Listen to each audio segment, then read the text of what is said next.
এই এত গরমে সাজুগুজু করেছি মানে হ্যাঁ বিয়ে বাড়ি যাচ্ছি। তো সেদিন যাচ্ছিলাম আমাদের কলিগ শ্যাম স্যারের রিসেপশনে। তো সবাই মিলে এক জায়গায় মিট করে গাড়ি করে আমরা যাচ্ছিলাম শ্যাম স্যারের বাড়ির জন্য। এই তো তারপর আমরা একটু তাড়াতাড়ি পৌঁছে যাতে দেখলাম ব্রাইড গ্রুম কেউই তখনও আসেনি, তাই নিজেরাই একটু ঘুরে ঘুরে ছবি টবি তুলে নিচ্ছিলাম। তারপর ব্রাইড গ্রুম আসাতে তাদের সাথে সবাই বেশ ফটো তুলে নিচ্ছিল। তারপর চলে গেলাম ফুচকা খেতে।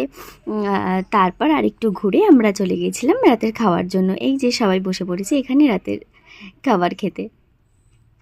তো প্রথমেই স্টার্টারে ছিল পনির পাসিন্দা, তারপর ছিল ভাত, ভেজ ডাল, ঝুরি আলু ভাজা, তারপর ছিল পার্শে মাছের ঝাল। প্রত্যেকটা রান্নাই বেশ ভালো হয়েছিল। তারপর ছিল কাতলা মাছের রেজালা, তারপর ছিল ফ্রায়েড রাইস আর চিকেন কষা আর মিষ্টি চাটনি, এগুলো তো আমি স্কিপ করেছি। তারপর কুলফি হাজমোলা খেতে খেতে বাড়ি চলে এলাম। চলো আজকের মতো টাটা, দেখা।